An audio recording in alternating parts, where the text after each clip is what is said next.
Hi, I'm Maria Bailey, and welcome to MomTV. I'm delighted to have with us today Amy Bradley, who is the founder and the inventor of the Toydozer, and we have one here in our offices. And you know, we were excited to have Amy because not only is it an awesome product, but so many moms invent products or they have an idea for a product and they just don't know where to go with it. And Amy has a lot of very unique aspects to the Toydozer. Besides the product being really cool, she runs the company with her husband, and it's also made in the United States, which is a really good feature as well. So I was delighted that Amy could join us today to talk about her invention, her product, and then just how you did it. So there will be a little slight lag and delay between what you hear from me and Amy answering, but that's just technology and the speed of sound running through it. But first, what I'd like to do is ask Amy, how did you come up with the idea for the Toydozer? Well, it was created out of necessity. I have an 8-year-old son who at the time I think was still 6. And ever since he was a baby, he loved toys that came in a million little pieces. I think most moms know that kids love toys that come in, you know, thousands of little tiny pieces. Of course, now we have Legos. You know, he's loved Legos ever since he could crawl. But and before that, it was the Duplo and safari animals, Thomas trains, puzzles, I mean everything, you name it. Little girls love Polly Pockets and all of that. So picking it up would take forever, you know, one little handful at a time, and getting my son Harry to do it was like pulling teeth. I mean, he hated cleaning up his toys. And I can't blame him because I hated it too. So anyway, the Toydozer just is a simple cleanup tool that makes it fast and easy. You know, there are 2 parts. The one part is shaped like the blade of a bulldozer. The other part is shaped like the scoop of a bulldozer. And they just work together to gather up huge piles of toys quickly, easily. I use it as much as my son does, but of course I love that he loves to use it. So he actually wants to clean up, and people tell me all the time that it's just really a huge time saver, and the best part is their kids don't put up such a stink anymore.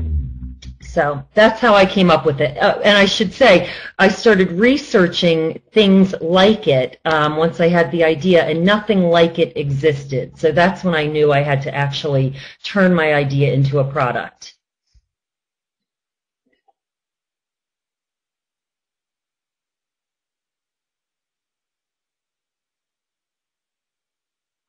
So a lot of moms have an idea, but they don't know where to go with it. How did you decide how you were going to create this mold and actually create the product, have someone manufacture the product? Right. Well, I didn't know what I was doing, really. I mean, I had no idea what plastic injection molding even was. And so, you know, basically, if you have an idea for something, and in our case it was a plastic product, I recommend to people to do their homework and research everything there is to know about plastic injection molding. I mean, that's something most people don't know anything about. And the more you know, the better off you are, because then you kind of have an idea of how this thing should be designed to make it the most cost-effective and keep your unit costs down. And then, you know, there's so many different steps. I mean, first you have to start with finding an engineer to help you actually design your idea, and then you have to find a mold maker, and probably that will have to happen overseas, because to have your molds made in the United States, unfortunately, is pretty cost prohibitive. But that's where that ends. I mean, we'll get into that, but made in the USA, I we're all about made in the USA. But unfortunately for tooling, it's even the U.S. tool makers will say you're better off going to China for that, unfortunately. But with that, then you have to get your tools from China to the United States. You have to find a plastic manufacturer. We automatically assumed it would be cheaper to have our product manufactured in China. Then we started looking at Mexico as an alternative, and we were excited to find that Mexico was as inexpensive as China. But what we didn't do our homework, and we did not look in the U.S., which was our biggest mistake, because we could have saved money and time, and we found that it's as inexpensive to have it made here in the U.S., in fact 15 miles away, which is unbelievable, as it is to have it made in China. So really do your homework, before you embark on any project, if you want to save time and money and headaches.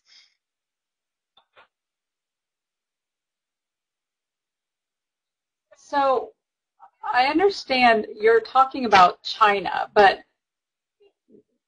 to the average mom who has an idea like, oh my gosh, that just seems so overwhelming. I'm going to have to find someone to trust in China, halfway around the world. Where do you even begin in forming those relationships? Yeah. Well, for us, it's all about contacts. I mean, just to think, of all the people that maybe could help you and give you advice. And my husband has an old family friend whose mother created these computer bags and has done unbelievably well, but she had them made in China.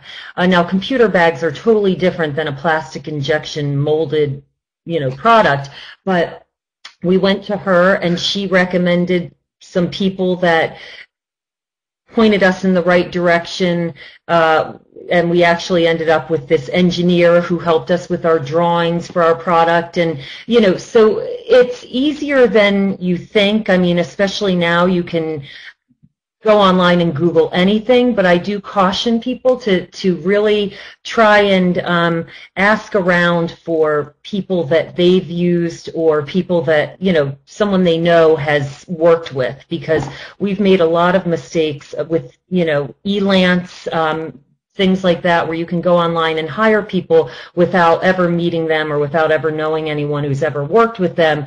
And, unfortunately, sometimes it doesn't work out. So.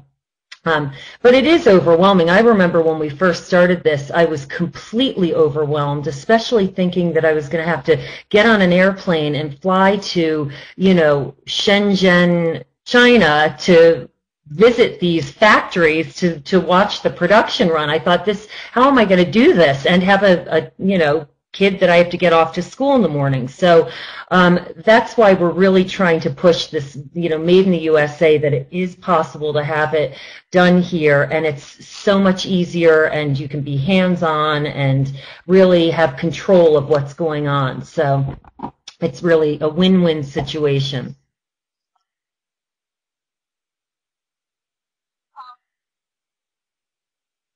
So one of the things that moms fear often, and you kind of mentioned it early on, is protecting your idea.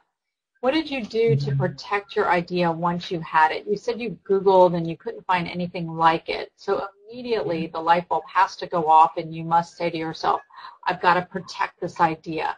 How do you do that? Well, obviously you have a patent search done. So the first thing you want to do is you want to find a patent attorney. So if you have an idea for something that doesn't exist, or even if it does exist but you're going to improve upon it, you want to find a patent attorney, hopefully one that someone has worked with, because we're now on our third patent attorney, and talk to them about whether it's patentable. Because many ideas, I had an idea for a toy-related gadget that wasn't patentable, and but that took several meetings with an attorney to determine whether or not you can patent this thing. for the Toydozer, it's definitely patentable, and there are two different patents. You can get a utility patent or a design patent or both. Oops, lost you. Okay. You know, hopefully you find an attorney who can tell you whether or not your product is worth patenting. Even if it is patentable, doesn't necessarily mean you want to jump into getting a patent.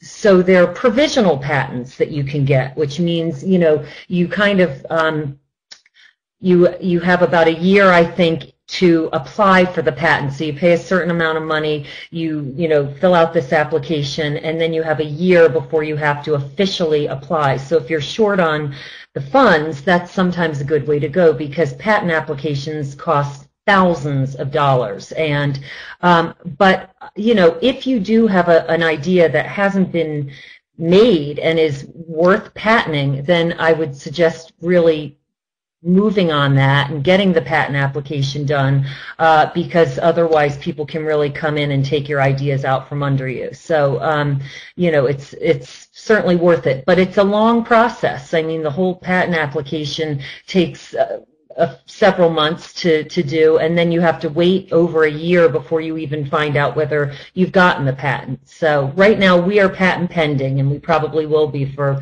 another year. So it's definitely time. It takes a while. So you mentioned that a patent can cost you literally hundreds of thousands of dollars, and I agree that you should, right out of the gate, try to protect either through a trademark or a patent. I know that some of my biggest mistakes was not trademarking things, and so I'm very particular now about it. But it's the fear of not having enough money. You know, like most moms will say, oh, I have a great idea, but I don't have the money to launch it. What do you say about that, and how much money do you think it's cost you to actually launch your company and get it to profitability? Well, gosh, I would need my husband here to give numbers, but I will say this. You know, if you sit down and a good way to kind of figure out what it's going to cost you to, let's take the Toydozer for instance, you know, you can get quotes on tooling, and tooling for a product like ours costs upwards of $30,000. So I mean, it's a huge amount of money. Patents for design patent and utility patent, that's cost over $6,000–7,000. Trademarking, copywriting, we've gotten all of that. I mean, it's one thing after another. So for us, we're self-funded. Now, you know, we saved up our money for this, and some people could say, what, are you crazy? But right now, you know, we are in control, which is great. And I think it's important to be in control until, you know, we show that we, you know, have a viable product, we've made a lot of sales, and then maybe we'll go and find some, you know, some outside funding or capital and take it from there. But I would, you know, back when we first started this, and we'd sort of sit with the calculator out and try and figure out what it was going to cost us, like most people probably do, I would take that number and multiply it by 3, because it is so much more than you think it's going to be. You really have to add in for things that you would never even think that I mean, storage units, just everything has been so expensive.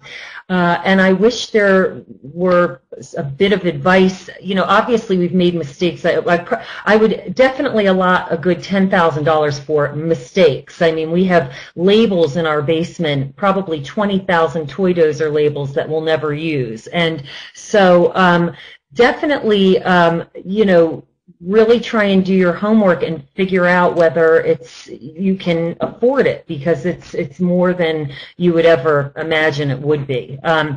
Right now, I don't have any advice about getting, you know, outside funding. We haven't done that yet, but hopefully, you know, we will, because hopefully we'll grow to the point where we'll need that.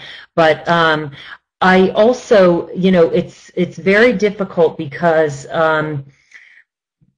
I basically do not, this is my full-time job, and I would really recommend to someone who's thinking about quitting their job to take on their product full-time when they haven't even launched yet, to really think twice about it, because we all think, oh my gosh, my product's so amazing, I'm going to sell millions in the first week, and so I'll just quit my job now and focus on that. It's really difficult to do that. I think you should really try and keep your job for as long as you can, and because that extra income will make a huge difference.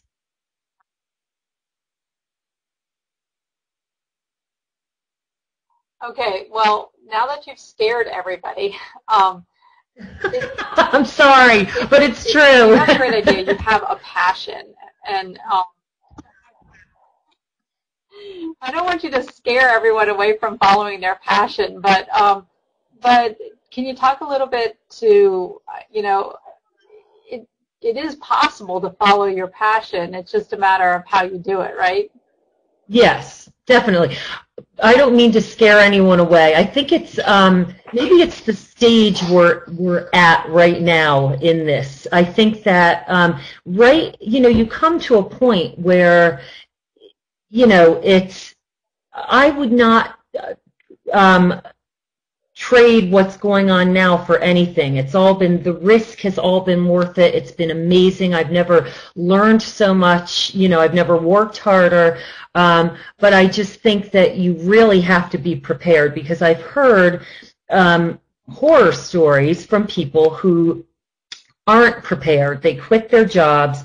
They don't know how much things are going to cost. And, it doesn't work out. So you really do need to be prepared for this. But it's the most fulfilling, gratifying thing you could ever do. I mean, I'm my own boss, and I created this product. And, if it's your passion, then of course it will succeed. You're going to make it succeed. And if you feel so strongly about it, then it will succeed. I believe in that. So, but I just tell people to just be cautious, You have to be.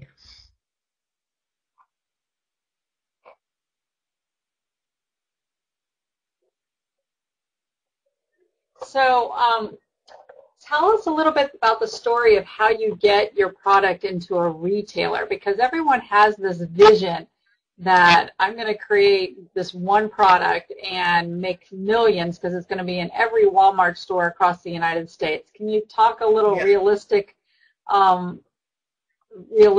to us about that? Well, what I thought was that, I would have my e-commerce website, Toydozer.com, and that the orders would just be, flowing in from the minute we launched, and, you think you're just going to sell millions within the first week. And it really is word of mouth. I mean, it takes time for it to catch on, and we are now really seeing things pick up, which is very exciting. But it's the same, getting it into a store is, you have to, first of all, you have to decide how you're going to go about it. In our case, we hired reps, regional reps. So we've got reps all over the country who go into toy stores and sell our product. So we've gotten into 50 plus specialty stores, which is great. Now, I never even knew what a rep did before any of this, and you have to find so hiring reps is a whole nother thing in and of itself. You have to find reps that really believe in your product, that will go in there and show the store owners how the Toydozer works. Really be passionate about it, because they are selling your product. And for someone like me who likes to be in control, and usually, we entrepreneurs, we're the ones that can sell our product because we're the ones that believe in it the most. And so it's really hard when you're trusting these people to go out there and sell your product to these toy stores. And we're in that phase right now where we're sort of trying to, kind of get a feel for which reps are really doing a good job and which aren't. So that's a whole nother part of this job that I never really realized existed. But so you need reps, but then of course it's a whole nother story if you want to get into the big box store, the Targets, the Walmarts, or Toys R Us. You have to hire reps on a whole different level that go in and they actually meet with these people, and they get a percentage of your sales, and so it's sort of a different thing with the big box stores, and it's that's something we're actually getting into right now, learning about how all of that works, and it's definitely a long process, but worth it in the end, hopefully.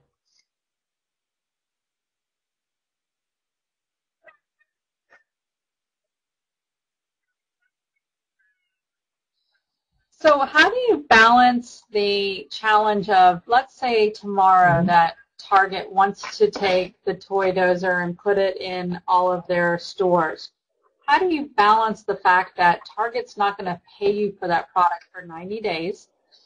You may not have the 30,000 pieces sitting in your shed or your garage or your basement. That's sort of where we are right now. There are people and companies and banks that will give you a loan, and I can't remember what it's called right now, but if you have an order on hand, if you have an order from Target or Toys R Us or Walmart that says they want X amount, then you are, you'll get the loan that you need, or you have a better chance of getting the loan than if I just walk into a bank right now and ask for a loan without any order from these big box stores. So and there are other companies that does, I read in my Entrepreneur magazine, there are lots of companies that are just waiting for someone like me to approach them and say, okay, I've gotten this huge order from Target, and you're going to pay for that loan, but sometimes that's the only way. I mean, I read once when I first started off on the project, if you're going to embark on, bringing something to market, you better have a rich uncle or a really rich family member who can back you on all of this. Well, that can only go so far. So it certainly helps if you have family members that are interested, but after that you really have to be prepared, and if you do have an order from a big box store, then you may not have as much of a problem getting the loan that you need.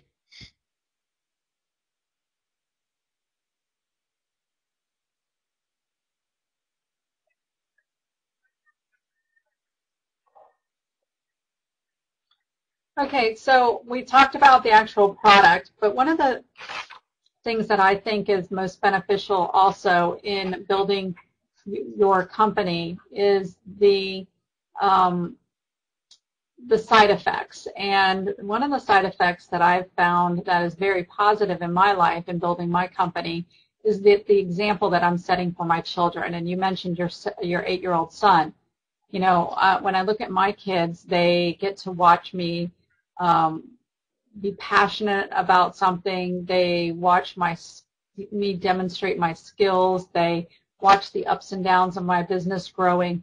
What do you think has been the biggest benefit to your family from you actually following this kind of? Well, I mean, I always sort of feel sorry for my son because all we do is talk about the Toydozer, and so he never lets on that bothers him, but I never know how he feels when at dinner, he's surrounded by, thousands of Toydozers in our den, so it's definitely all consuming, but it's had nothing but positive effects on our family. I mean, we work together as a family. Harry helps us. He's in our photo shoots. He, helps us wrap up the Toydozers. He helps us with the boxes. He likes to be involved and feel like he's helping make this thing a success. And he's seen us take it from a cardboard prototype in his bedroom to what it is today. And I went into his school recently, and his teacher told me they were on the computer, and he begged her to go on Amazon.com to show all of his classmates the Toydozer and the pictures that were with it. And it really, it really made me feel great, because I didn't know that, outside of the house he'd ever even want to bring up the Toydozer, because he's in it so much. But he's very proud of it and of what we've done, and so that really makes me feel good. I really think that he's learned a lot from the whole process.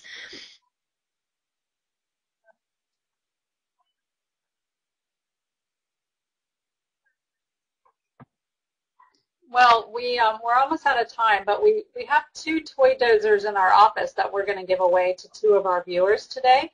And so what I'd like to ask is, please let us know, what was one of the most beneficial things that you learned from Amy today about being an inventor? And we'll randomly draw from those comments 2 winners of a Toydozer, and I'll write it here. Tell us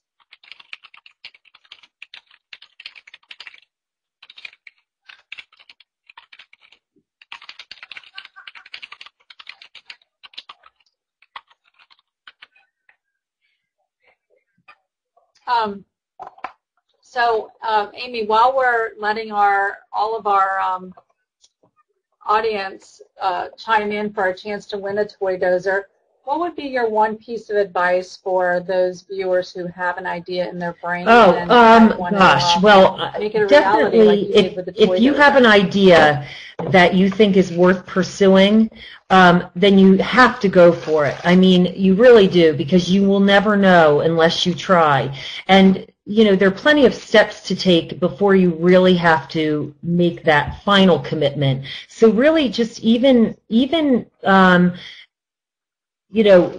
researching it, making sure that it doesn't exist, or that what you've come up with is an improvement on something that exists, and talking to attorneys, and it's all such a great experience, learning experience, that I really just recommend following your passion and going with it, and don't give up. Don't let people steer you in the wrong direction, because it really has been worth it all along the way. But again, be cautious, but just, I think that if you are and you know what you're getting into, then you can't go wrong. As long as you believe in your idea, stick with it.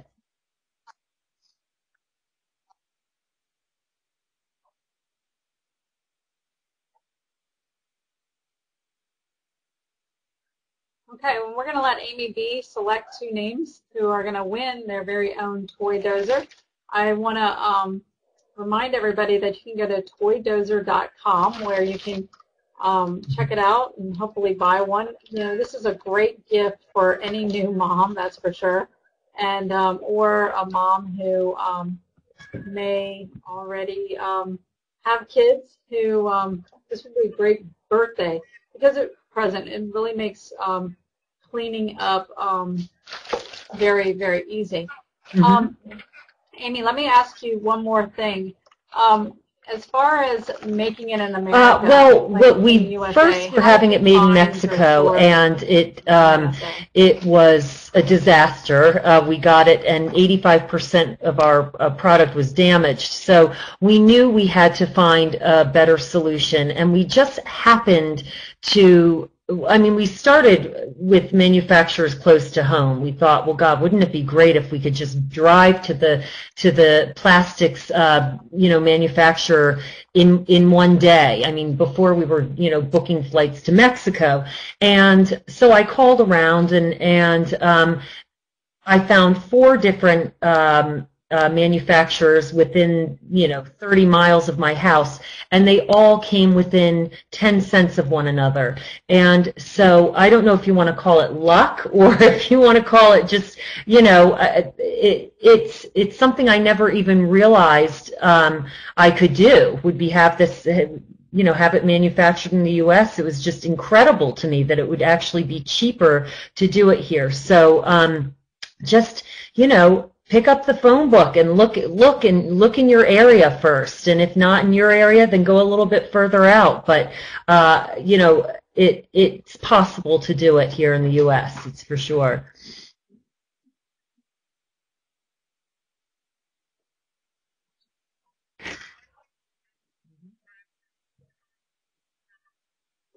Okay, one final question before we announce the winner of the two Toydozers. Oh, God. Oh, yeah, you've met him. Working with your husband. Oh, I love it. I mean, we really do have a unique relationship where we were best friends for years before we ever even thought about being anything more than that. So I think that helps. And we just laugh and have fun. So I figure, we've always got that. We've always got our senses of humor, which we definitely use every day. We do a lot of laughing. It's great.